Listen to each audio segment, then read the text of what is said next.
Hello, everyone. Hi. How many of you have siblings? You have somewhere between 1 and 3, right? Those of you from larger families know how hard it is for your parents to divide time equally between you all. They have to pick and choose which child's needs are most important and prioritize that way, like deciding who gets dropped off at practices first or which game or recital to go to on Saturdays. Now imagine your life with 20 other siblings. Not all in the same house, of course, because your dad has several different families. He spends a few hours one day, or maybe a few days a week with you and your mom's children, but when he's not there, he's spending his time with his other families. This is polygamy. The dictionary defines polygamy as the practice or condition of having more than one spouse, especially wife. The practice of having more than one husband is referred to as polyandry. This speech will focus only on polygamy and its damaging effects on our health and on the health of our nation, which is why my speech is entitled, Polygamy and Our Future, a Dangerous Combination. Let's go back to you and your 20 siblings. The United States Department of Labor states that the average man with a full-time job works about 8.5 hours each work day. That's about 42.5 hours each week working. Assuming that this man gets 8 hours of sleep each night, he spends 56 hours each week asleep.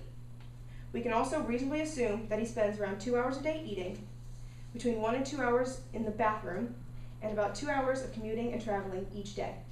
These all add up to around 42 hours each week. There's a total of 168 hours in each week. If we subtract the hour this man spends working, eating, sleeping, using the facilities, and commuting, we can assume that the average working class man will have around 27 hours left in his week.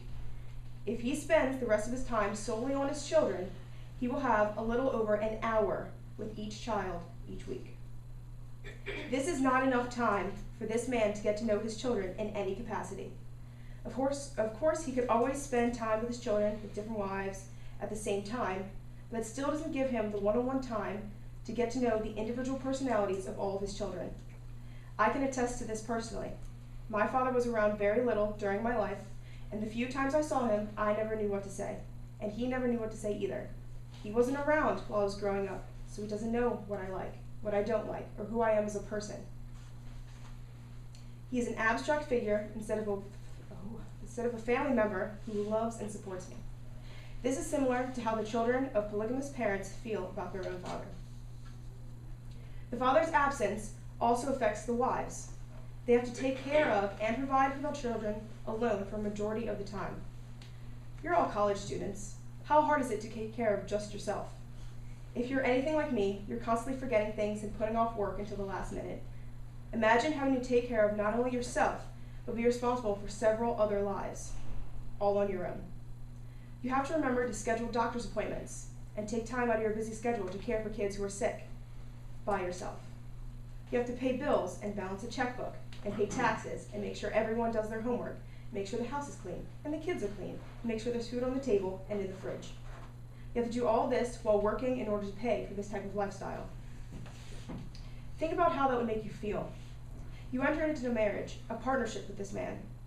You expected a union in which the two of you would share 50% of everything. Sure, he would be doing the same with his other wives, but you still expected your relationship to stay intact. A person only has so much love to go around, and the children get the first serving, not the wives. This could breed all sorts of negative emotions, such as jealousy and resentment. Wives could become jealous of the other wives, who will get more attention, and possibly start to resent their husband for the situations that he put them in. These feelings wouldn't be something that the wives could choose to ignore when it's convenient. They would start to permeate every aspect of their life, from raising children to their jobs. This type of emotional toil would cause an enormous amount of stress. According to Discovery Health, long-term stress affects the body at a cellular level. It can lead to anxiety and depression, and it puts the person at a greater risk for dementia and Alzheimer's, and can lead to memory loss. These issues not only affect the wives' lives, but their children's lives as well. In addition, polygamous marriages affect one of the most important aspects of life on every cellular level: genetic variation. Most of you probably never considered this as an issue, but think about it. If one man has several wives, his genes are carried within several dozen other human beings. Currently, only a small percent of the country is even involved in a polygamous marriage, thanks to it being outlawed by the federal government in 1862. If we legalize polygamy, more people will be more open to try it. That means that the number of people with the same genes will increase, making the gene pool smaller. Without genetic variation, basic evolution cannot take place. This means that the human race will eventually lose the ability to adapt to its environment in a way that would allow us to progress effectively. On this planet, only the fittest survive. That means that those organisms that can change and adapt to new conditions will live on. If we can't do this, what does that mean for our future? Of course, not everyone will become involved in a polygamous marriage, just like not everyone will marry someone of the same sex now that gay marriage is legal. Polygamy, however, is a choice. Anyone could choose to become a polygamist. If it were legal, anyone who was old enough to enter into such a union could do so without a second thought. This easy access could produce a spike in the popularity and acceptance of this act. In conclusion, polygamy not only affects the families involved, but the health of our entire nation. The idea of multiple families is not beneficial to anyone involved. Women in polygamous marriages are left on their own a majority of the time to raise their children, just like a single mother. Their children don't get to establish a bond with their father. Even the father has difficulty with the situation, constantly splitting his love and affection between dozens of people. He has to run around trying to please everyone and assure everyone that he really does love and support them. The whole situation causes stretch, which, as we all know, negatively affects our health. The legalization of polygamy could also lead to an increase in polygamous marriages, which could lead to a shrinking of the genetic pool and serious problems for our species in the future. Make the right choice for this country and for the human race. Refuse to legalize polygamy. Our future generations depend on it.